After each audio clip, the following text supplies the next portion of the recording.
Hello kind people, I'm back with the recap video of round 4 of the Tata Steel Wijk tournament 2019, and it has been a relatively quiet round. The main event of the day, as we expected, was the game between Magnus Carlsen and Vladimir Kramnik.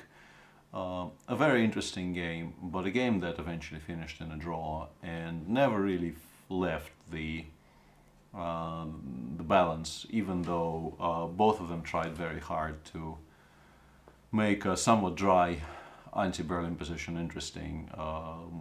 And eventually I decided not to do that game and to do a game played by Anish Giri with black against Richard Rapport. So let's look at that. Anish, in that tournament so far, he started off by losing to Jan Nepomniachtchi in round 1 and came back very strongly, beating Vladimir Kramnik in round 2. Then there was a draw in a theoretical discussion in a Grunfeld against Shahriam Amidyarov in round 3.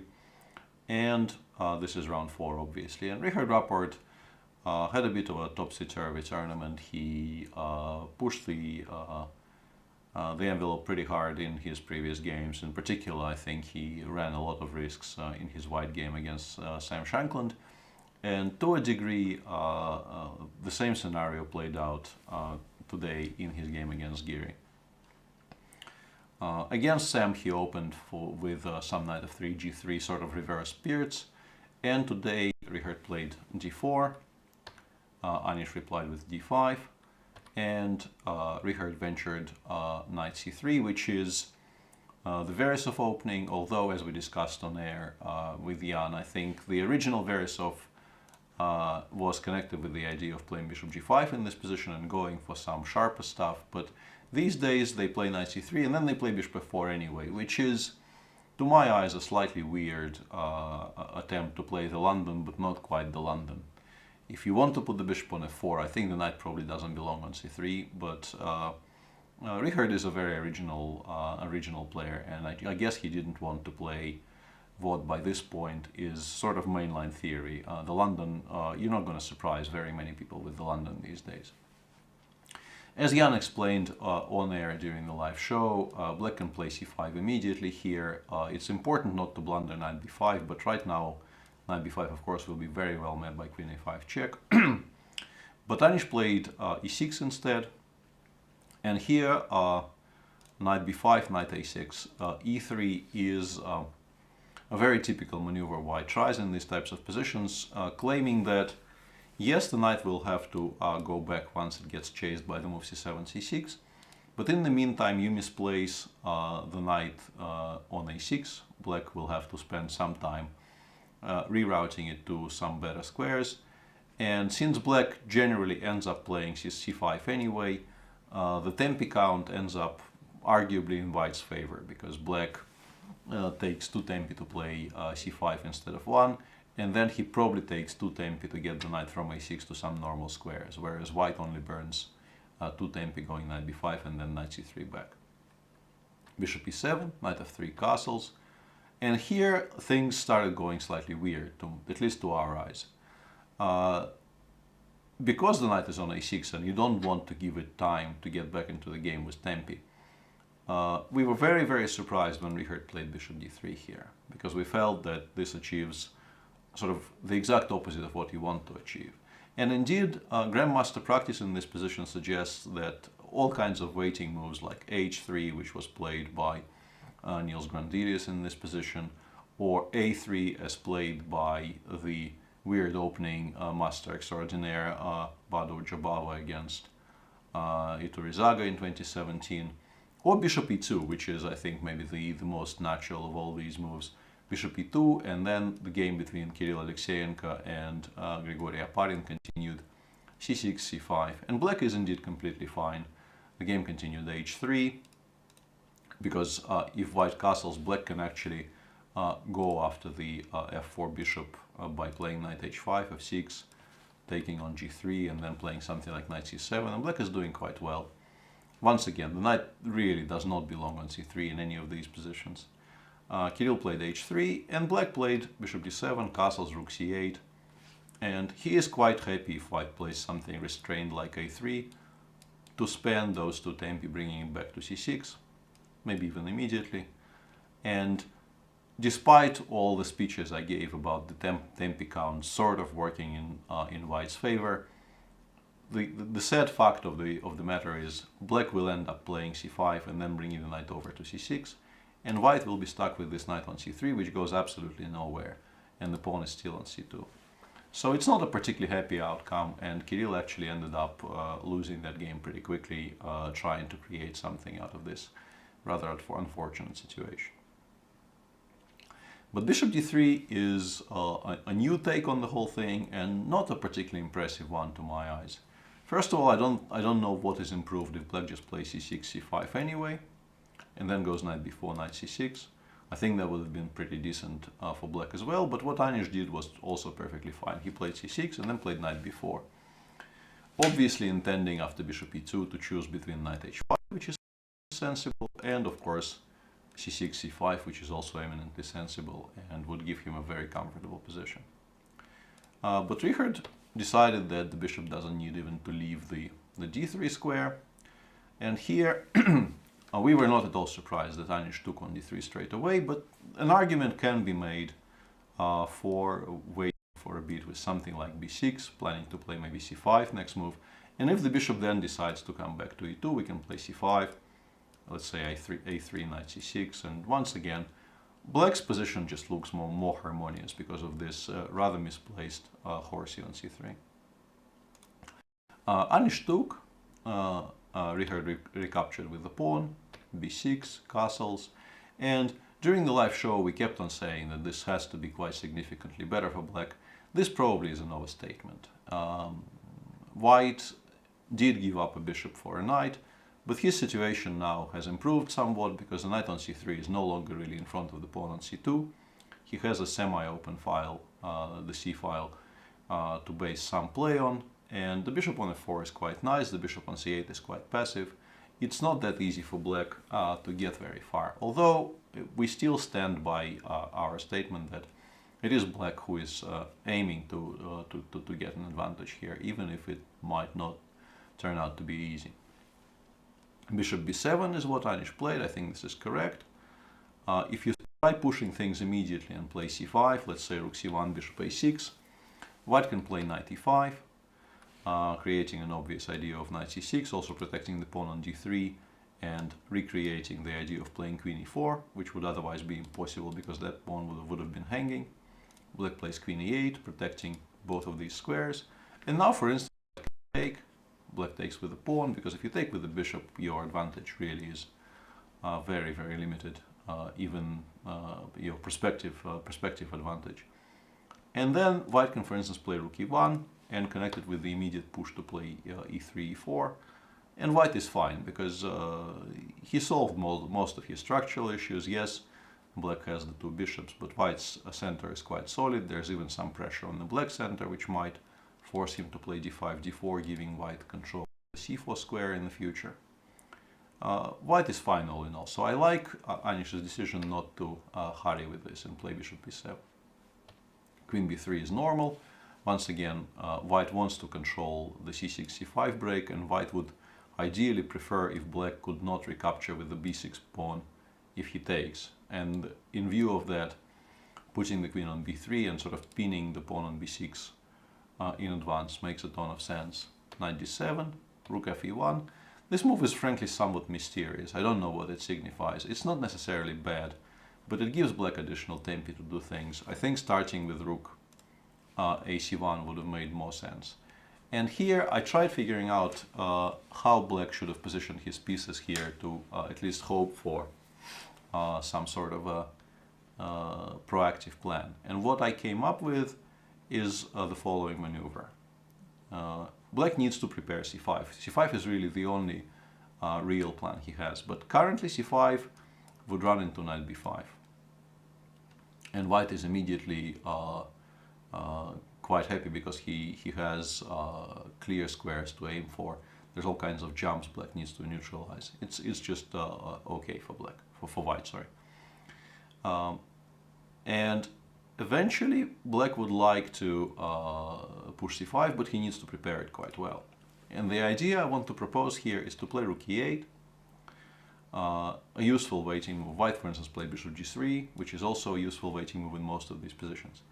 And now there is this idea to play knight f8, let's say rook fe1. None of these moves are forced, but white needs to do something, and pushing e4 in general just makes his structure in the center less fluid, not more. So let's say rook fe1, black goes knight g6, and now having re-established control over the e5 square, having taken two tempi to bring the knight over from d7 to g6, which doesn't appear very sensible on the surface. Black can now, the huge difference is, black can now play queen d7 next move, the square which was not available to the queen earlier. And with the queen on d7 protecting the bishop on b7, you can start pushing for c6, c5. I'm not saying black is significantly better here, but I think this would have been a bit of a challenging plan for Richard to deal with. And black definitely is a little bit better here. Richard played rook fe1, and black, of course, can still do the same. You can start all the same maneuvering with rook e8 here. And the fact that no rook has gone to the c file yet also means that black could maybe consider expanding on the queen side immediately by playing, not a5 first. You play b5, and after rook ac1 you play a5, aiming to play maybe a5, a4, then queen a5, then b5, b4, then c6, c5, some kind of an expansion like this. And the computer actually takes it seriously enough that he plays knight a4 in this position, first of all stopping a4, and secondly planning to just completely cork the entire queen side by playing knight c5. And after bishop b4, the knight comes back. And actually, the fact that black has bishop b4 here as a move is yet another testament to the fact that the rook probably should never have come to e1 in the first place, because with the rook still on f1, white could have played knight c5 here, but not here, obviously. So knight c3, and black can play something like bishop a6, and then hope that he can slowly expand on the queen side. So there was this option available to Anish. He played rook c8 instead, rook ac1, h6. I think he slightly drifted in that sequence. He knew his position is good, but it's really not that clear how to make progress. And I'm not sure this sequence of decisions was the best in terms of preserving that small advantage. Bishop g3, a5, in particular a5, because this means that now after knight a4, it will be extremely difficult for black to achieve anything at all on the queen side.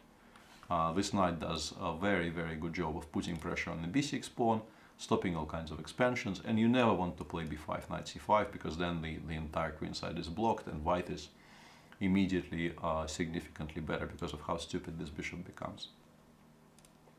Therefore, bishop a6, knight e5, takes, bishop b5. A stable setup, but a setup which makes it very hard for black to achieve anything. Rook e2, rook e8, rook ec2, bishop f8. And this is really the one important turning point in the game. Black has improved his position sort of to the maximum degree here, as much as he can hope for. And he still really has no real plan of improvement further. And if white just does something like a3, I don't know, king h7, bishop g3, I understand that Richard is not really the kind of a man to do something like this, but it would be very difficult for black to do anything about this position at all, because it's, you can start pushing pawns on the king side, but first of all, the threat of h4 is not really earth-shattering, and secondly, well, mainly it's just that with the pieces on the back rank, you're not really giving any kind of a mate on the king side. And on the queen side, the one thing you can do is you can take on a4 and then play b5 and a4. But after that, the position is just very symmetrical, and why should black be better here with the the backward pawn on c6 is completely unclear. But Richard really is not the kind of a guy, apologies about the voice, to just pass for the next 15 moves. And he immediately goes for the tactical continuation here, taking 6 and playing a4. And I'm sure he was very happy about the line bishop b4, a takes b5, queen takes b5, and there's a very nice tactical shot here, bishop d6. Black would very much like to play 5a4 next move, but after bishop d6 this is impossible because the bishop will hang, and obviously you cannot take because of a very simple tactic which wins white the exchange and the game. But unfortunately for him, black can just sidestep the pin along the c-file and play rook a8, and this position suddenly is very, very significantly better for black, because eventually, and that eventuality will happen really, really quickly, you will have to take on b5, and then black will play a4, then he will take on b5 with the pawn, completely relinquishing control over the c-file. But there is nothing on the c-file for white to attack, whereas black will get and get it very, very quickly, a very serious pass pawn on the a-file, because black will just play a4, then b4, then a3, and so on. And there's nothing white can do to stop this. And Richard decided to pretend to open the second front here, played g2, g4, and apparently offered a draw, which I don't know if this was something to do with Anish's reputation for taking draw offers, which I think in the past couple of years is just not true, or if he misunderstood here how dangerous his position is. But I don't think Anish spent too much time declining this. He played queen d8, a b4, queen c3, cb5, and what I've just described is about to come to pass, because it's very, very difficult to stop this extremely simple plan of b4, a3, and the bishop on e5. It looks nice, but it actually, white would much prefer for this bishop to actually control the long diagonal so that this pawn would not run so quickly. And the computer tries to defend this position passively, and I don't know if it will be successful after something like king g2 and queen d2. But once again, Richard is not the kind of a player to try and defend something like this passively. He played queen c6, b4, bishop c7, and here you can maybe object a little bit to the choices Anish made in the next couple of moves, but I don't think he ever let the game remotely slip from his grasp. The computer, though, the ruthless machine, so to speak, suggests play queen h4. Not a surprise that this move is one of the top lines of the machines, attacking the pawn on h3, and after king g2, a move that Anish could make both in this position and also in a number of positions later in the game, but I think he just didn't really like that idea. But it's extremely strong for concrete reasons. You can play b3, and the point of that move is that if you play rook c3, trying to keep the control of the open file, bishop b4 simply collects this rook. And therefore, either immediately after b3 or after the inclusion of bishop g3, queen d8, you will eventually have to move the rook away, let's say rook e2 here, and black can play queen c8 and start trading things along the c-file. There is just no way to stop that. And once you start trading along the c-file, eventually you realize that a4, a3 finally will happen, and then black will basically just queen one of his pawns, either the a pawn or the b pawn, it doesn't really matter which one. So queen h4 followed by b3 would have basically won the game on the spot. Anish instead played queen g5, Richard played f4. Here once again the computer suggests that it's time, having forced those weakening moves on the king side, it's very possible to just return to e7, then play rook e8, and start just pushing the a-pawn down the board, and white just gets horribly pinned along the c-file, and his position, according to the machine, is more or less hopeless. With queen g6, the move that Anish made is not a mistake either. White goes e4. Once again, in this position, the machine said, not a bad idea to play b3, rook has to leave the c-file, let's say rook f2, and you can play, for instance, rook ac8 even, not even rook ec8, play rook ac8, because, I mean, you understand the unwillingness to part with the a4 pawn, but the destruction happening to the white center and the king side is such that in this position will be impossible to hold. Rook ec8 with similar ideas is also very, very decent. But Anish decided to create some additional weaknesses on the king side, which I think in human terms is a very, very good decision. I liked it during the live broadcast, and I continue thinking it's a good play. h5, g5, and then h4. In particular, I like the move h4 because it stops white from achieving this setup with h4, which would make his pawn structure somewhat solid. But once black actually plays h5, h4, it just becomes the matter of time before he gets some move like f7, f6 in, and then combined threats on the queen side and on the king side will decide the game. And this is exactly what happened in the game. And also a very good illustration of just how hopeless white's situation is here is the fact that the computer suggests best play for white is to play bishop e5, provoke f6, and then go back to c7. And the trick here is to hope black takes, and then white has f5 using this pin, and this position, while still better for black, might be salvageable. But if after bishop c7 black takes on e4 and then goes rook a8, the machine very quickly realizes you're not going to hold this either. This is all very, very grim. Richard played king f2 instead.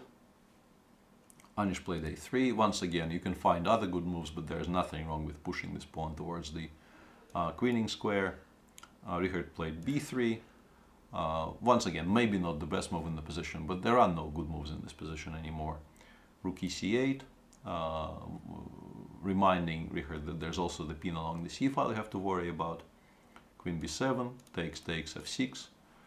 As we described, having achieved sort of the maximum on the queen side, Anish switches to the king side, and this will decide the game, because if white goes queen c6, once again hoping for fg5, f5, black wins by a very natural move rook e8, just continuing to ramp up the threats, and white's best shot here is to play f5 and gf, sort of creating some ideas of rook g1, but objectively after f takes e4, black has extra material, a very strong outside passer, and black is also the side threatening mate in the near future. And the machine also suggests that a very quiet move like queen f7 is also completely winning here. Richard played a very striking looking move bishop e5 here, but it just loses by force, and Anish did not spend very much time demonstrating exactly how. c2, rook takes c2, the rook goes to e8. Now the bishop is hanging, allowing something like bishop b8, f takes g5 is unthinkable. So Richard took on f6, gf. There's really no point for black to play queen g3 check here and have to calculate some variations after king f1, even though objectively black is still winning after queen d3 check, and let's say rook e2 and a2 creating a threat of a1 check. But allowing f7 check is not something a non-computer would do in this position, because why would you want to calculate all this?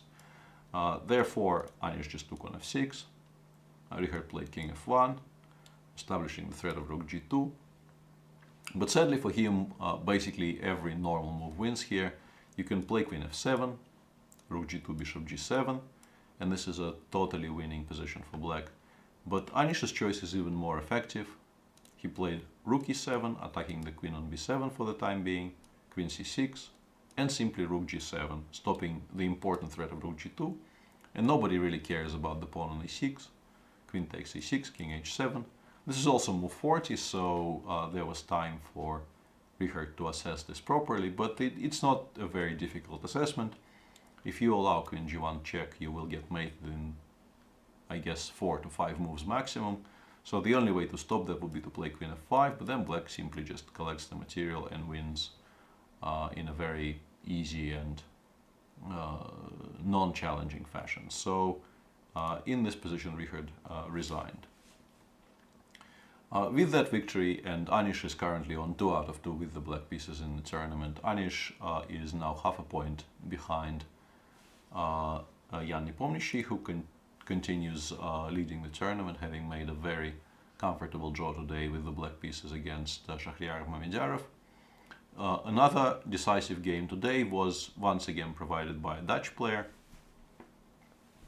Jordan van Foreest lost a very, very unfortunate game to Vidit, having shown very good opening preparation, he then blitzed out basically one move too many, and instead of making a more or less automatic draw in a opposite color bishop ending, suddenly found himself having to solve concrete problems and did not manage to solve them, which makes a different storyline. Also, it's also a bit relevant with the other storyline we have going right now, which is Magnus making the 4 draws in the first 4 rounds of Wijk to go with his 12 draws against Caruana in the World Championship match in London, and I believe 5 draws in the 5 final rounds of the European Club Cup prior to that, taking the sequence to 21 draws in a row. So he will be very, very eager to break that record, and we do believe it is a record.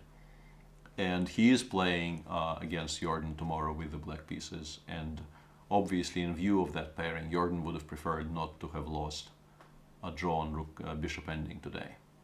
But that's all for tomorrow, and we do hope you join the live shows on Chess24. We follow the every round live from start to finish from our Hamburg studios with Jan Gustafsson. But for this video, I hope you enjoyed it. Thanks for watching, and we will see you. We will see you tomorrow. Thanks. This has been Peter Svidler for Chess24.